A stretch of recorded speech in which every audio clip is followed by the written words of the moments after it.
وہ صحابہ تھے جو حضور علیہ السلام پر سب کچھ قربان کر دیا۔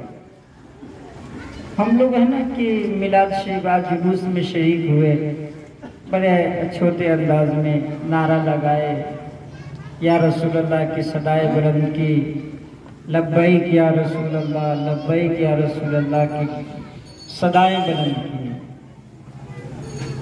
ہم لوگوں نے سمجھا کہ ہم نے حضور کا حق ادا کر دیا، حالانکہ میرے بزرگوں، میرے بھائیوں، میرے دوستوں، میرے نوجوانوں، یہ کما حق حق ادا نہیں ہوا۔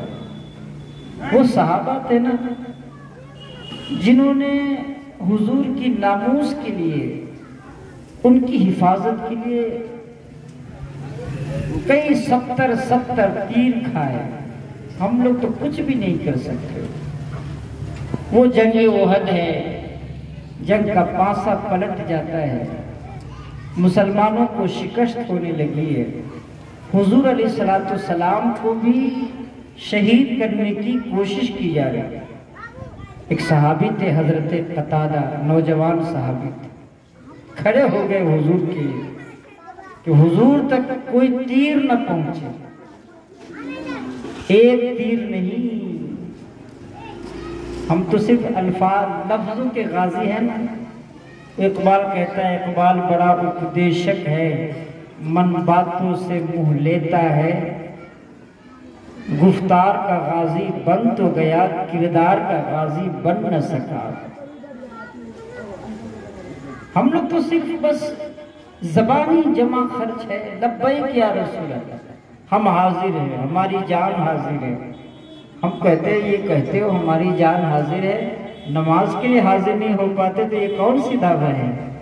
تھوڑی سوچنے کی بات ہے۔ ہم بھی، آپ میرے ہیں، آپ میرے، ہم آپ کو جانتے ہیں، میں اس طرح اپنے کھلی باتیں ہم کرتے ہیں۔ تو وہ صحابہ تھے نا کہ حضرت ابو قتادہ کھڑے ہو گئے اور حضور یہاں پہ چاروں طرف سے یوں خیمہ میں ہے حضور، اور خیمہ پر کھڑے ہو گئے، ایک 70 تیر لگ گئے، لیکن ہیلے نہیں ہوا وہ حضرت صحابی حضرت قتادہ۔ ایک تیر لگی آنکھ میں تو آنکھ نکل آئی، تو کہا قتادہ قریب آؤ، حضور نے فرمایا۔ جب قریب گئے تو وہ آنکھ کی جو پتلی تھی نا، حضور نے اپنے دست مبارک سے ان کے کان آنکھ میں لگا دی اور اپنا لعاب دہن ان کی آنکھوں پر مل دیا تو آنکھ واپس آئی۔ اس وقت بھی کہنے لگے، او تو نے 70 تیر مارے ہیں، ہزاروں تیر مار لو، تب بھی میں حضور کی حفاظت کے لیے آخری وقت تک ڈٹا رہوں گا۔ ہم لوگ کیا کر پاتے؟ اسی جنگ میں 70 صحابہ شہید ہو گئے۔ ایک صحابی تھے، حضور نے ان کو حضرت ربیع بن سعد، حضور نے کہا کہ ربیع بن سعد کہاں ہے؟ توجہ سے سنیے میرے نوجوانوں، ربیع بن سعد کہاں ہیں؟ تو جب ڈھونڈنے گئے نا تو حالت یہ تھی کہ آپ لاشوں تلے دبے ہوئے تھے۔ حضرت ربیع بن سعد کی لاشوں تلے آپ دبے ہوئے تھے، سانس چل رہی تھی، حالت جسم کی یہ تھی کہ پیٹ پھٹ چکا تھا، آتے باہر نکل آئی تھی، صرف سانس باقی تھے۔ جب لاشوں کو ہٹایا، ان کو باہر کیا نا، تو کہا کہ او ربیع بن سعد کیا حالت ہے؟ کہا دیکھ رہے ہیں، بتاؤ حضور کیسے؟ ایسی پوزیشن میں بھی حضور سے جو محبت کی ہے، بتاؤ نا حضور کیسے؟ کہا حضور نہیں تو میں تمہیں ڈھونڈنے کے لیے بھیجا ہے۔ تو کہا کہ اب تو میری چند سانسیں باقی رہ گئی ہیں، جاؤ میری قوم کے نوجوانوں سے کہنا کہ جب تک تمہارے اندر جان رہے، نبی کی حفاظت کے لیے لڑتے رہنا، ورنہ قیامت کے دن میں تمہارا دامن پکڑوں گا۔ وہ صحابہ تھے۔ ہم لوگ صرف یہ لبیک یا رسول اللہ یا رسول اللہ، ہم لوگ آج جلوس نکال کر کے خوش ہو گئے کہ آج ہم نے حق ادا کر دیا۔ کچھ بھی حق ادا نہیں۔ حق ادا اسی وقت ہوگا جب ہمارے اندر یہ جذبہ پیدا ہو جائے کہ حضور کی حفاظت کے لیے، حضور کی عزت پر کوئی حرف آئے تو ہمیں جان دینی پڑے تو ہم جان کی بازی لگا دیں، تب جا کر کے کبھی حق ادا ہوگا۔ اور ابھی تو ہمیں وہ صحابہ نے محنت کر دی ہے، ہمیں نہ جان دینے کی ضرورت ہے نہ سر کٹانے کی نوبت آتی ہے۔ ابھی صرف اتنا کر دے کہ حضور کی سنت پر ہم سب کو عمل کرنا نصیب ہو جائے۔ حضور علیہ السلام جن چیزوں سے خوش ہوتے ہیں، جن چیزوں کو پسند کیا ہے، وہ پسند ہماری ہو جائے تو سمجھ لے کہ حضور علیہ السلام خوش ہو جائے۔ تو انشاءاللہ اس جذبے کے ساتھ بیٹھیں۔ آج ہم نے جو حدیث پڑھی ہے، لمبی حدیث پڑھی ہے، لمبی حدیث، آج اس حدیث کو آج آپ کو سن کر کے جانا ہے انشاءاللہ۔ کہیں نہیں انشاءاللہ درود شریف پڑھیے، اللہم صلی وسلم۔ تو بات آئی صحابہ کی، تو ان کی حالت کیا تھی؟ ایک شعر سن لیں۔ زلف دیکھی ہے نہ نظروں نے گھٹا دیکھی ہے، زلف دیکھی ہے نہ نظروں نے گھٹا دیکھی ہے، زلف دیکھی ہے نہ نظروں نے گھٹا دیکھی ہے، لٹ گیا جس نے میرے آقا کی ادا دیکھی ہے، لٹ گیا جس نے میرے آقا کی ادا دیکھی ہے۔ اور کبھی کبھی دعا کرے نا، دیکھیں کم قبولیت کی گھڑیوں کو نہیں جانتا ہے نا، رات اور دن میں ایک گھڑی ایسی ہوتی ہے جس میں دعائیں قبول ہوتی ہیں۔ ہو سکتا ہے کہ یہ قبولیت کی گھڑی ہو۔ ایک عاشق کی کیا تمنا ہوتی ہے؟ اگر خواب میں حضور تشریف لے آئے، خواب میں حضور تشریف لے آئے تو ان کی تمنا کیا ہوتی ہے؟ دعا کریں کہ ایک دن زندگی میں ہم سب کے خوابوں میں آقا تشریف لے آئے۔ نجم کی ہے خدا آرزو ہے یہی، عاشق زاری کی آبرو ہے یہی، موت کے وقت سر ان کے قدموں میں ہو، دید ہوتی رہے دم نکلتا رہے۔ جب ایک عاشق کو حضور کی چہرے کی دیدار نصیب ہوتی ہے، ان کی حالت کیا ہوتی ہے؟ اپنے چہرے کو چھپانا نہ میرے آقا، اور دروشی پڑھتے رہیں گے نا تو انشاءاللہ حضور کی زیارت نصیب ہوگی۔ آپ 313 مرتبہ صلی اللہ علیہ وسلم پڑھتے رہنا، محبت کے ساتھ حضور کی روضہ کو نگاہ میں لا کر کے انشاءاللہ یقین کریں۔ فریاد امتی جو کرے حال زار میں، ممکن نہیں کہ خیر بشر کو خبر نہ ہو۔ محبت کے ساتھ بس درود شریف پڑھتے رہیں گے نا تو میں یقین کے ساتھ کہتا ہوں کہ ایک دن آئے گا حضور خواب میں آئیں گے اور اپنے جمال جہاں آرا کا ہم کو دیدار کروائیں گے۔ لیکن ہے کہ بس کچھ تو کرنا پڑے گا۔ ہم تو بس پلاؤ پکائے ہیں، بریانی تیار ہے تو کھانے والے ہیں، اس کے لیے محنت کتنی پڑتی ہے ہم وہ اس سے دور ہیں۔ ہم چاہتے ہیں کہ حضور کا دیدار ہے، شوق ہے، تمنا ہے، تو کچھ تو کرنا پڑے گا بھائی، درود شریف کی کثرت کرنی پڑے گی۔ ہم تو یوں ہی ادھر ادھر میں ٹائم برباد کر دیتے ہیں نا، ٹائم برباد کر دیتے ہیں، حالانکہ ہم کم وقتوں میں بہت کچھ کما سکتے ہیں۔ مثلا بیٹھے ہوئے ہیں، محبت کے ساتھ بیٹھے رہے، کان ادھر رہے، زبان پر سبحان اللہ کی صدائے بلند ہوتی رہے نا، تو جنت میں ایک درخت لگنا شروع ہو جاتا ہے۔ ہم تو چوراہوں پر بیٹھ کر کے، گھروں میں بیٹھ کر کے گھنٹوں گھنٹوں برباد کر دیتے ہیں۔ کاش وہ لمحے خدا کی یاد میں، نبی پر درود پڑھنے میں گزر جائے تو ہمارے لیے ہماری قسمت کی معراج ہو جاتی۔ تو میں یہ کہہ رہا تھا کہ ایک عاشق کو جب خواب میں حضور کی دیدار نصیب ہوتا ہے تو حالت کیا ہوتی ہے؟ تو کہتے ہیں اپنے چہرے کو چھپانا نہ میرے آقا،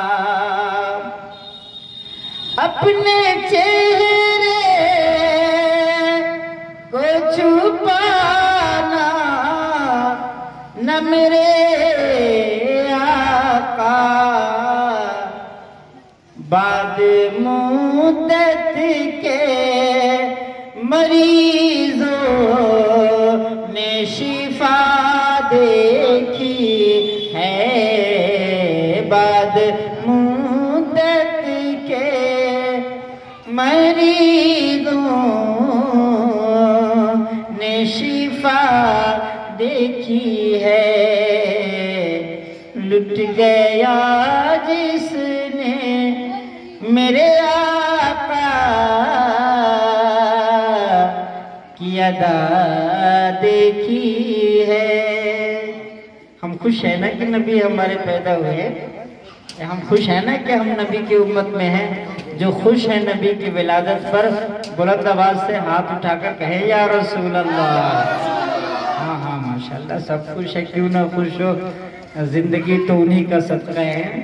خوش ہوا، ہم لوگ خوش رہے گے، اللہ نے چاہا تو نبی علیہ السلام ہم ہے نا کہ آپ روتے جائیں گے، سب کو ہنساتے جائیں گے، پیش حق مزدہ شفاعت کا سناتے جائیں گے، آپ روتے جائیں گے، ہم کو ہنساتے جائیں گے۔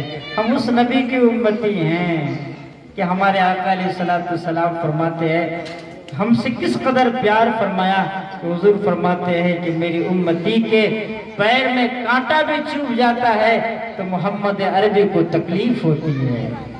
ہم ان کا ذکر تھوڑی دیر محبت کے ساتھ سن لیں، جو آقا علیہ السلام نے ہم سب کے لیے بہت کچھ کیا۔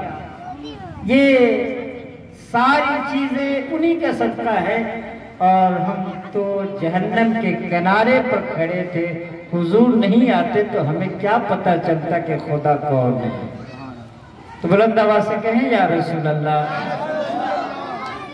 آج ہم جو حدیث پاک سنانے جا رہے ہیں وہ حضور کی پسند ہے۔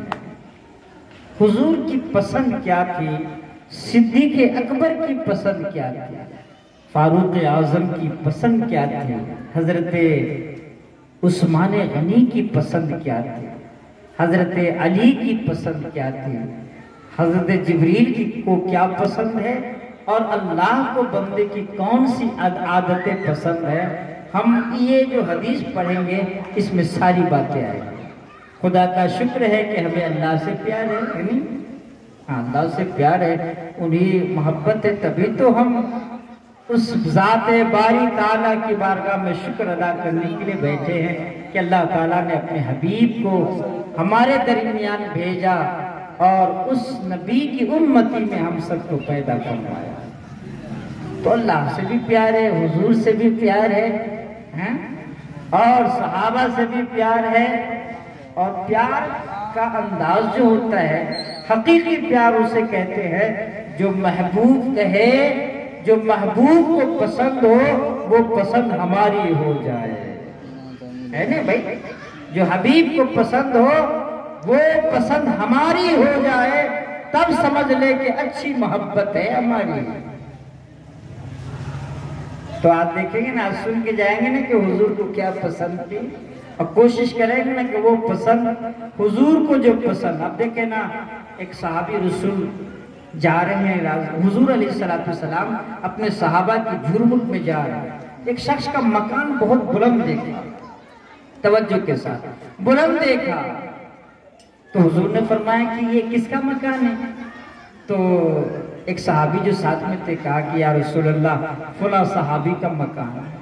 تو حضور نے تھوڑی ناپسندیدگی کا اظہار فرمایا کہ یہ تو دنیا فانی ہے، چند روزوں کی ہے نا، وہ اگر بڑا مکان نہیں ہوتا، چھوٹا بھی ہوتا تو بھی زندگی بسر ہو جاتی، مکان تو یہی رہے گا، مکین تو بدلتے چلے جائے۔ آج سے 100 سال پہلے یہاں پہ کون تھے، ابھی ہم ہیں، 100 سال کے بعد کون رہے گا؟ تو حضور نے ناپسندیدگی کا اظہار کیا۔ اب اس صحابی کو معلوم ہوا جن کا مکان بڑا تھا نا، کہ حضور راستے سے گزر رہے تھے نا، تو تیرے مکان کو دیکھ کر کے کہا کہ اگر بلند نہیں ہوتا تو بھی اچھا، یعنی ناپسندیدگی کا اظہار کرنا۔ اب وہ صحابی رسول کیا کیا معلوم ہے؟ مستری، کاریگر، مزدوروں کو بلا کر کے اس اوپر کے سارے مکان کو ڈھا دیا، زمین پوس کر دی۔ اب دوسرے دن حضور کا گزر ہوا چند دنوں کے بعد، او صحابی تیرا مکان بلند تھا، تو نے ڈھا دیا۔ تو کیا کہا وہ صحابی رسول نے؟ یا رسول اللہ سنا تھا کہ آپ کو پسند نہیں ہے، سنا تھا کہ آپ کو پسند نہیں ہے، اس لیے میں نے وہ چیزیں ڈھا دی۔ تو کیا مطلب؟ وہ صحابہ تھے جو حضور کی پسند پر اپنی پسند کو قربان کر دیتے۔ اب دیکھیں ہر کسی کا بیٹا 5 بیٹا ہونا، کسی کو انڈا کھانے کی طبیعت ہوتی ہے، کسی کو گوشت اچھا نہیں لگتا ہے، کسی کو مچھلی اچھی لگتی ہے، مرغا کا گوشت اچھا نہیں لگتا ہے، سب کی پسند الگ الگ ہے۔ لیکن وہ صحابہ تھے کہ سارے صحابہ نے اپنی پسند کو حضور کی پسند بنا لیا تھا۔ سارے صحابہ وہی پسند کرتے تھے جو حضور پسند کرتے تھے۔ یہ بڑی بات ہے نا بھائی، سب کی طبیعت حضور کی طبیعت میں ڈھل گئی تھی۔ حضور نے حضور کو دیکھا کہ وہ حضور علیہ السلام کو دیکھا صحابہ نے کہ وہ گوشت میں کدو ڈال کر کے کھا رہے ہیں، تو وہ کدو اس قدر پسند کیا کہ ایک شخص نے کہ بیٹے نے کہا کہ ابا مجھے کدو پسند نہیں ہے۔ آپ نے تلواریں نکالی، کہا کہ اگر اس طرح کہا تو میں تمہاری تلوار سے تمہاری گردن کو اڑا دوں گا۔ تو کہنے کا مقصد یہ ہے کہ صحابہ تھے نا جو اپنی پسند کو حضور کی پسند بنا لیا تھا۔ اور آج ہماری کیا پسند ہے؟ ہمیں وہ پسند ہے جو دنیا کے ایکٹر کرتے ہیں۔ ہم بال وہی بنوائیں گے جو دنیا کے ایکٹر ہیں، حالانکہ اس نے ہمیں دیا کیا ہے بھائی؟ ہمارے کپڑے وہی ہوں گے جو دنیا کے فلمی ایکٹرز ہیں۔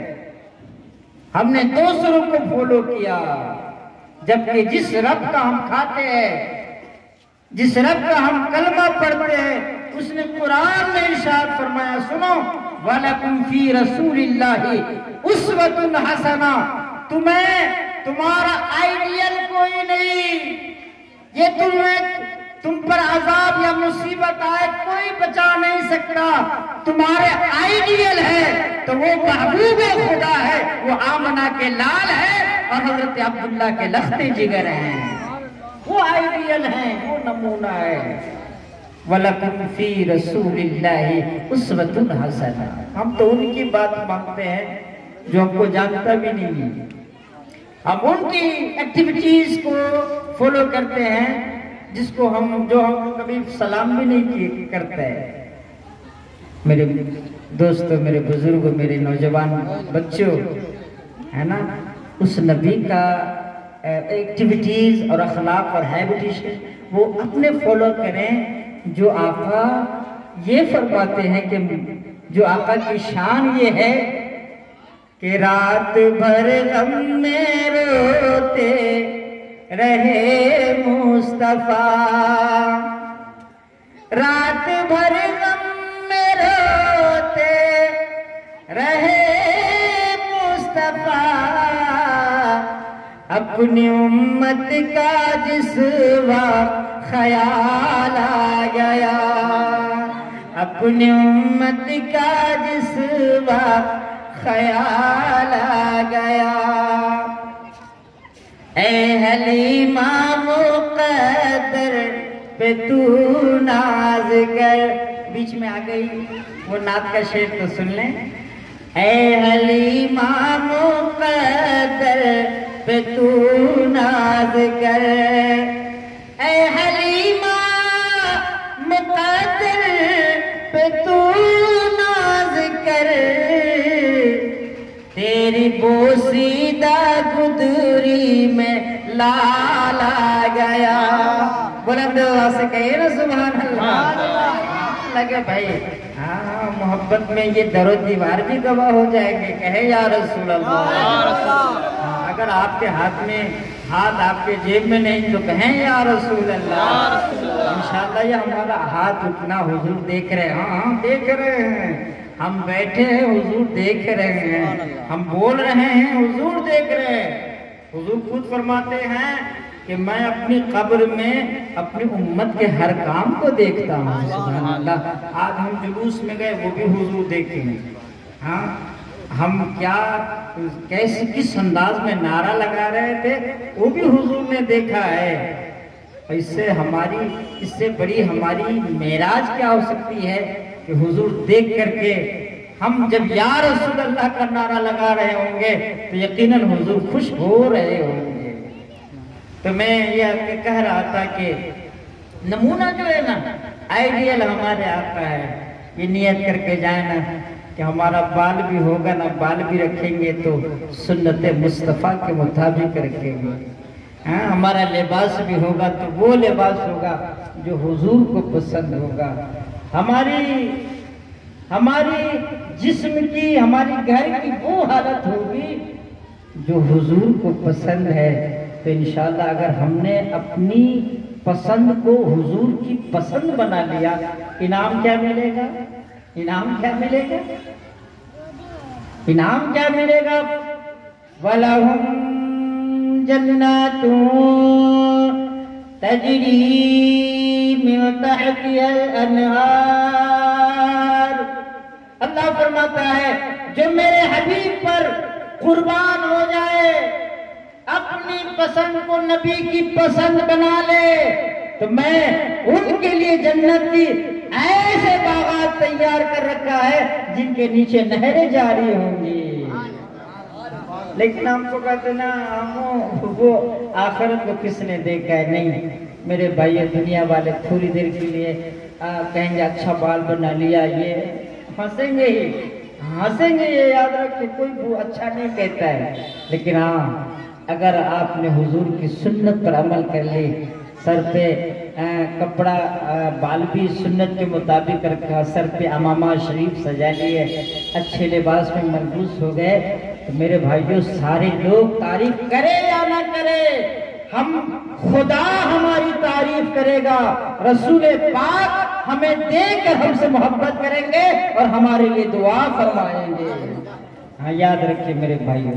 تو میں یہ کہہ رہا تھا حضور کی پسند، اب سنیں حدیث پاک، یہ ساری باتیں اس لیے بتایا کہ تاکہ اب ذہن بن جائے ہمیں سننی کیا ہے کہ حضور کی پسند کیا ہے۔ حبب الی من دنیاکم ثلاث، الطیب والنساء وجعلت قرۃ عینی فی الصلاۃ۔ حضور فرماتے ہیں مجھے تمہاری دنیا سے، ایک بات تمہاری دنیا سے حضور نے کہا، اس کا مطلب ہے کہ حضور نے دنیا کو پسند نہیں کیا، دنیا کو پسند نہیں کیا حضور نے۔ ہماری حالت کیا ہے؟ بس ہماری شب و روز بابو حضور فرماتے ہیں کہ پیر سے لے کر کے مرید تک، عالم سے لے کر کے فقیر تک، غریب سے لے کر کے امیر تک، سارے لوگوں کی طلب آج حالت یہ ہوگی کہ پیسے کی ہوگی، اور اس قدر ہم مشغول ہو گئے کہ خدا کو بھی بھول گئے، اور اپنے نبی علیہ السلام کی سنت کو بھی بھول گئے۔ بڑی تیزی کے ساتھ وقت کم ہے، حضور فرماتے ہیں کہ مجھے دنیا کی 3 چیزیں بہت پسند ہیں۔ ایک خوشبو، اچھا خوشبو حضور نے پسند فرمایا تو اس کا مطلب خوشبو کا بھی استعمال کرتے ہیں بھائی؟ ویسے ناپاک رہتا تو استعمال کرتے نہیں، جمعہ کا دن ہوتا ہے غسل کرتے ہیں، خوشبو لگا کر کے جاتے ہیں، تو معلوم یہ ہوتا ہے کہ خوشبو اس وقت استعمال کرتے ہیں جب ہم پاک و صاف ہوتے ہیں۔ حضور نے خوشبو پسند کر کے اپنی امت کو پیغام دیا، اور میرے امت کے نوجوانوں سنو، ہر حال میں پاک و صاف رہنا اور میری اس سنت پر عمل کرتے رہنا، تمہارا ذہن بھی پرسکون ہوگا، تمہارا دل بھی اطمینان میں ہوگا، اور تمہارا دل اللہ کی طرف راغب بھی ہوگا۔ اور جب صفائی نہیں رہے گی نا، ستھرائی نہیں رہے گی تو دماغ بھی کام نہیں کرتا ہے، وہ شیطانی وسوسے، شیطانی خیالات آتے رہتے ہیں۔ تو حضور نے کیا فرمایا؟ مجھے پہلی چیز کیا پسند ہے؟ خوشبو۔ تو میرے نوجوانوں آج سے عہد کر کے جائے، اور جو لوگ سن رہے ہیں کہ ہم انشاءاللہ ہر وقت پاک و صاف رہیں گے۔ ہاں کیا معلوم کہ موت آ جائے، کوئی جانتا ہے بھائی؟ کوئی نہیں جانتا ہے۔ اب تو حالات ایسے ابھی دیکھ رہے ہیں نا مجمع میں، آپ کو جوانی نظر آئیں گے، بوڑھے کم نظر آئیں گے۔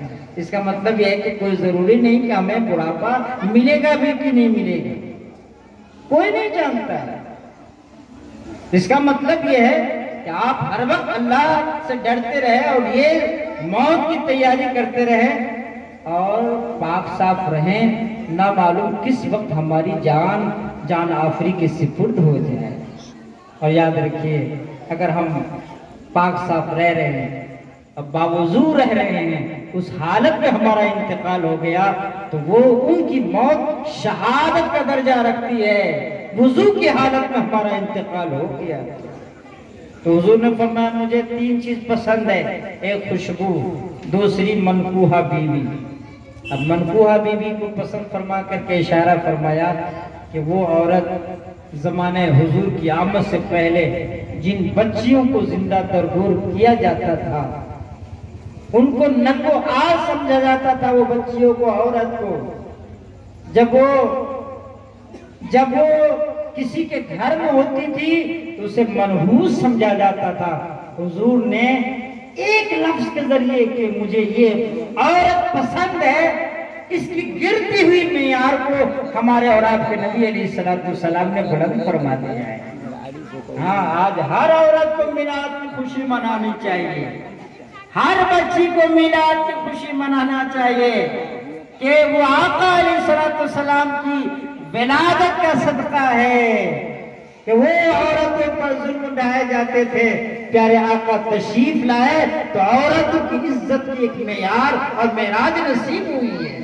ہر ماں کو، ہر بہن کو، ہر بچی کو میلاد کی خوشیاں منانا چاہیے کہ تمہیں جو عزت ملی ہے وہ آقا علیہ السلام کے صدقے نصیب ہوئی ہے نا؟ ہماری بہنوں کو بھی گھروں میں میلاد کی خوشیاں منانا چاہیے، بڑے احسانات ہیں۔ تو حضور فرماتے ہیں مجھے عورت کو منکوحہ بیوی پسند ہے۔ ایک بات اور سمجھ ہے، عورت کی بات آ گئی، پہلے زمانے کی جو عورت تھی نا، توجہ کے ساتھ، پہلے کے زمانے کی عورت تھی نا، بڑی پڑھی لکھی ہوتی تھی، وہ جانتی تھی کہ ہم پر حضور کے احسانات ہیں، تو نعت لکھتی تھی۔ اچھا ایک بادشاہ کا نام سنا ہوگا، توجہ کے ساتھ سنیے، ہارون رشید، ہے نا؟ ان کو 2 خادمہ کی ضرورت ہے، 2 خادمہ کی۔ تو ایک رنگ کی گوری آئی اور ایک کالی آئی، ایک ہی خادمہ کی ضرورت تھی کام کرنے والی کی، لیکن آئی 2۔ تو انہوں نے کہا کہ بادشاہ نے کہا کہ مجھے تو ایک کی ضرورت ہے، تم لوگ 2 ہو۔ تو کالی نے کہا کہ مجھے خرید لیجئے، گوری نے کہا نہیں مجھے خریدیے، کالی نے کہا مجھے خریدیے، کہا کہ رنگ کالا اچھا ہوتا ہے، محنتی، کہا کہ نہیں، گوری نے کہا ہمیں خرید لیجئے۔ بادشاہ کو کس کو خریدے بھائی؟ تو کہا بادشاہ نے ایسا کرو نا، تم دونوں مناظرہ کرو اپنی رنگ کے گوری ہو، گوری رنگ کی گوری ہو تو گورے ہونے پر دلیل دے،